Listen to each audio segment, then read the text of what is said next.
दूसरी तरफ सेटेलाइट के जरिए तस्वीर से ये इत्तलात मिल रही हैं कि रूसी फौज शाम के कई इलाकों से पीछे हट रही है और अपना सामान बांधकर वहां से रवाना हो रही है। बताया जाता है कि दमिश्क के अलावा कई ऐसे इलाके थे जहां पर शामी फौज की तरफ से जो अड्डे बनाए गए थे रूसी फौज के लिए, अब वहां से बोरिया बिस्तर बांधकर रूसी फौज वहां से निकल रही है। ये इत्तलात मिल रही हैं कि लताकिया के बेस के पास से भी यहाँ पर रूसी फौज का जितना सामान था, जितना इक्विपमेंट था, वो सब यहाँ से जा रहा है। और ये इत्तलात मिल रही हैं कि कई लोगों ने ऐसी फिल्म देखी है या वीडियो बनाए हैं जिसमें यह देखा गया है कि रूसी फौज अब शाम के इलाकों से निकल रही है। तो ये वाज़ेह हो गया है कि रूस भी इस वक्त अब शाम के अंदर मदाखलत करना नहीं चाहता।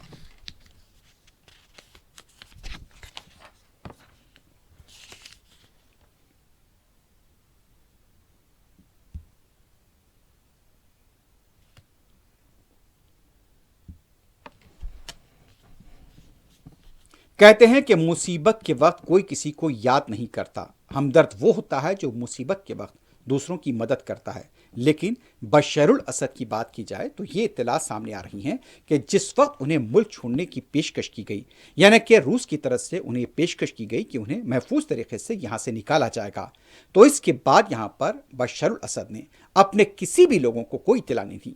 यहाँ तक कि उनका भाई माहिर असद, जो कि उनका दस्तेराज समझा जाता था, उसे और अपने रिश्तेदारों को तक भी बशरुल असद ने कोई इत्तला नहीं दी और सीधे रूस के तैयारे में बैठकर वहां से फरारी अख्तियार की। अब ये बताया जाता है कि यहाँ पर कई लोगों का पीछा भी किया गया और इस दौरान में बशरुल असद के बाद करीबी साथी जो खानदान के लोग भी थे, उन लोगों को मौत के घाट उतारे जाने की इत्तला मिली है। लेकिन ताजुब की बात यह बताई जाती है कि अपने सगे भाई माहिरुल असद को भी बशरुल असद ने कोई इत्तला नहीं दी थी। बाद में माहिरुल असद किसी तरह यहाँ पर लेबनान से अबूर होकर सीधे वो अब रूस पहुंच गए हैं। लेकिन यह बताया जाता है कि जिस तरह बशरुल असद ने जो राजदारी बरती, उन्हें डर था कि कहीं उनके अपने इस बात की इत्तला किसी दूसरों तक ना पहुंचा दें।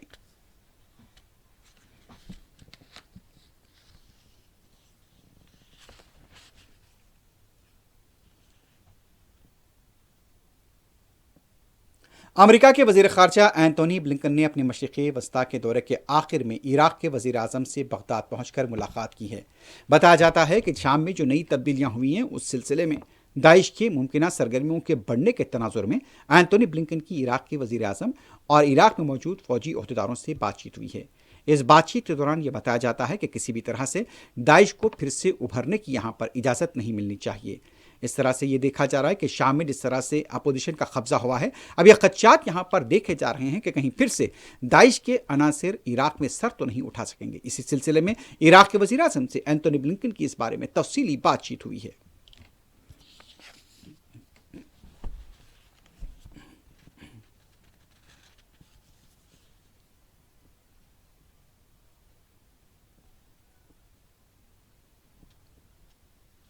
हॉलैंड के दारुलहुकूमत एम्स्टर्डम में एक बार फिर फ़लस्तीनियों की हिमायत में मुजाहरा किया गया। दुनिया के कई इलाकों से जुमे के दिन ये इत्तलात मिल रही हैं कि फ़लस्तीनियों की हिमायत में मुजाहरा किया गया।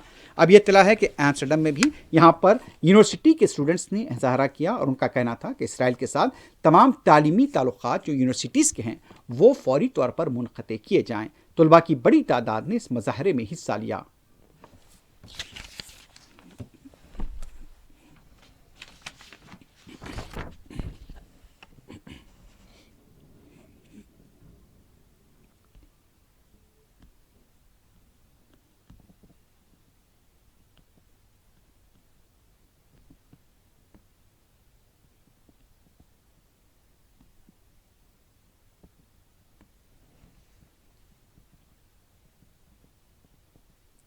आखिर में सुर्खियों पर एक बार नजर डालते हैं।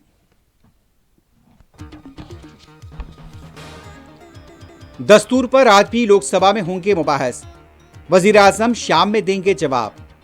पीर को one nation one election bill पेश किया जाएगा।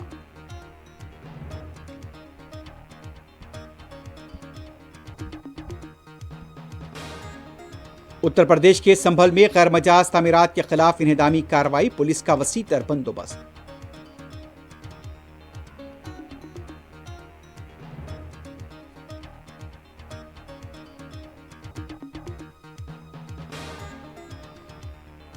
महाराष्ट्र के नंदुरबार में शरपसंद की तरफ से मस्जिद में दाखिल होकर अज़ान को रोक दिया गया।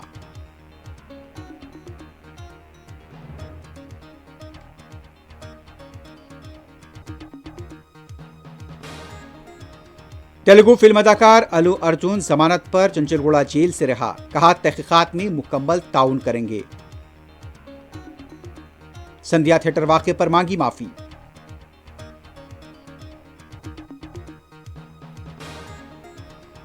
दिल्ली के बाज स्कूल्स में आज फिर बम रखे जाने की ईमेल मौसूल, पुलिस और बम स्क्वाड की चौकसी।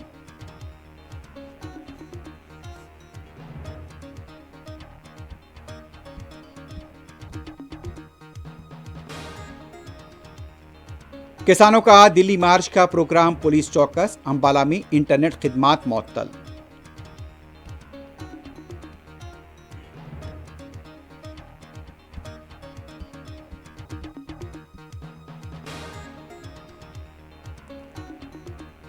गजा पट्टी पर यहूदी फौज के हमले में मजीद 30 से ज्यादा फलस्तीनी शहीद, मासूम बच्चे भी शामिल। इसराइली इलाकों पर रॉकेट हमले।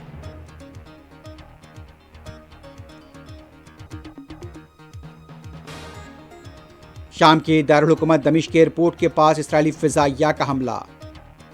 दमिश्क में अवाम का जश्न, हजारों उतरे सड़कों पर।